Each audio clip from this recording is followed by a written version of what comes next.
would never just leave my front door wide open. And even if I was leaving, I wouldn't leave all the lights on.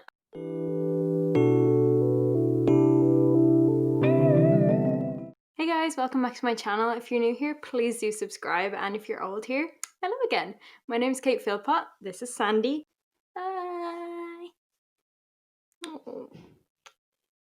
And I cover true crime cases on my channel. First off, I do just want to put a disclaimer out there. Any information I provide is based off articles, interviews, and accounts from people involved in the case in some way, and anything I say is just what I found on the internet that I'm putting all into one video. So I do apologize if anything is in any way inaccurate. Unfortunately, you can't always be sure. So as I mentioned last week, I am going back to uploading a video every week. So basically how that will work is every second week, including this week's video, it'll be a more current but a shorter video. Most of them will probably be about missing person cases because I feel very, very strongly about getting the word out there as soon as possible. So it'll be mainly people who have gone missing within like a week or two of me posting these videos, but then it could also range to people who have gone missing within a month or two of the videos. So then the videos on other weeks will be videos that are more in depth, probably a lot longer, and they'd be cases that are not quite as current but have a lot more information out there on them, and there's a lot more to discuss in them.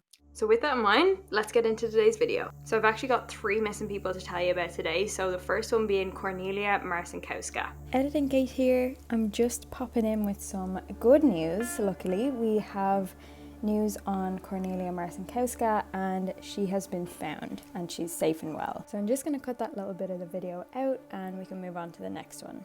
Moving on to our second missing person, this is a man called John Gamble. John is a 72-year-old man from Wandsworth, also in southeast London. He's 5'8" and a medium build, and he was last seen around 4 p.m. on Monday, the 4th of January. He was wearing a black coat and black tracksuit bottoms. He has a beard, and his hair was literally described in the articles as looking disheveled. And although he was from Wandsworth, he also has links to Clapham, Balham, Merton, Morden, and Tooting. I think that's how you pronounce those place names. Now, I did see a tweet from a girl who says that John is her uncle, and she actually says that she hasn't seen him in, I think it was 7 or 8 years, and him being reported missing but last seen on the 4th of January was what told her that he was still alive. So I'm not exactly sure of the background there, why they haven't seen each other for years, or, you know, if he's homeless or if he has any health issues related to old age or, you know, anything like that. I honestly don't know. But the main thing is the authorities are concerned about his well-being, and we just need to get his name and face out there. And unfortunately, that is pretty much all the information that's out there so far. But please, again, if you're in any of those areas or even remotely close, share this with someone, even just one person, that might make the difference. And onto our third missing person, this is 35-year-old Graeme Brady from Scotland. So specifically in Scotland, he's from Carluke, which is in South Lanarkshire, and this is southwest of Glasgow. Again, I'm saying all the place names just in case someone is from there or knows someone from there. Please share it with them. I want those alarm bells to go off because this is a very concerning case. Graeme is 6'2". He's of slim to medium build, and he was last seen wearing a tan/green coloured jacket with fur around the hood, as well as black trousers, a blue and white striped jumper, and white and red Nikes. See, all these details are so important, because if you're anywhere near that area and say you're out for a walk and you see an abandoned pair of white and red Nikes, you wouldn't normally think, oh, something's wrong here. But by saying this to you and making it known exactly what he was wearing, it might give the family some answers. But about when Graeme went missing and the timeline around that, there's a little bit more information about him than the other 2 cases, because it was the 1st of December that his family last saw him. So that's about 5 weeks ago now. Although that said, it was the following day, technically, because it was in the early hours of the 2nd of December that he was spotted on CCTV. In this footage, Graeme was seen walking along Sandy Road towards Newlands Terrace. So on the Thursday then, which was the 3rd of December, Graeme was spotted again. And this was reported with a lot of certainty, but I'm not 100% sure if it has been confirmed to be him. If it definitely was him, then it was the 3rd of December that he was last seen alive.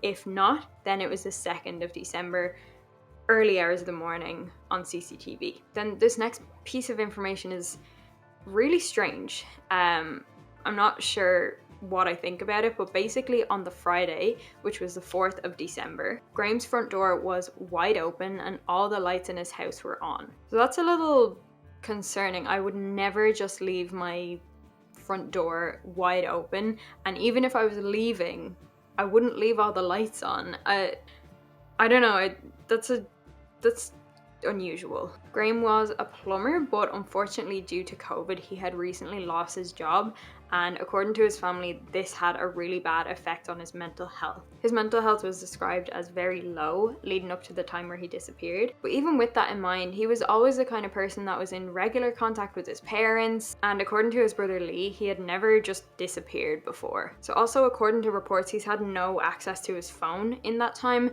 Now, I don't know exactly if that means that he hasn't had his phone because they have his physical phone, or if they've just tapped into it and seen that there's no usage on it. But either way, for the last 5 weeks, he hasn't been using his phone, and that alone is concerning. And he's also not accessed any money either. So that would kind of make you think, like, if it had been a runaway situation, that wouldn't make sense now because you need money to get to places. Like, it just doesn't make any sense.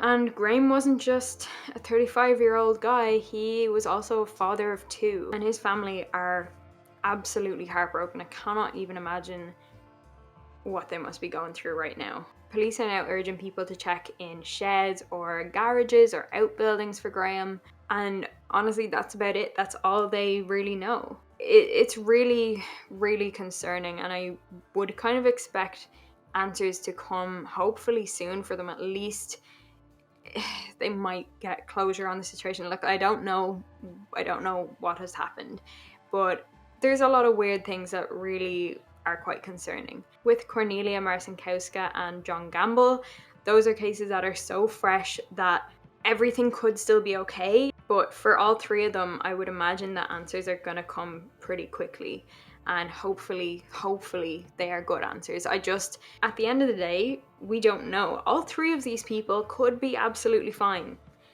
We just don't know. All you can do is keep hope alive. So I'm sending out all of the good feelings and the positive vibes to all of these people's families, and I really, really hope that they get the answers they're looking for and that they're good answers. But that is the end of today's video. Yes, I love talking about true crime and like all the ins and outs and the details and all that stuff, but sometimes we can get the word out to so many people that it doesn't even become a true crime case. And I feel really, really strongly about missing person cases. I'm not even sure why specifically. Nothing personal has happened to me, but people don't just go missing. And if we can stop anything bad from happening to people that do go missing before anything bad happens, and I just think that is so powerful. So please share this video with someone. If you know anyone from any of these areas, or if you're from any of these areas, share it with the people there. You just never know. Like, you could share it with the one person that thinks, oh my god, I saw something, or you might show it to them and then they see something and they know that the person has gone missing. Yeah, I'm gonna stop rambling now. So thank you so much for watching this video. If you enjoyed it, please leave a like and comment down below what your thoughts were. My TikTok, Instagram and Twitter are all katephilpott_YT. And next week's case, by the way, it is a case that's been covered before, but it is also a case that still needs more media attention, and it is so messed up. And honestly, there's so much information on it that it's meant to go up tomorrow week as I'm filming this, and I'm already not sure if I'm going to get it up in time because I'm only like a third into my research. There is so much out there. So I'm going to do my best. I'll obviously let you guys know on those social media platforms if it's going to be late or anything. But anyway, thank you so much for watching, and I'll see you in the next one. Bye!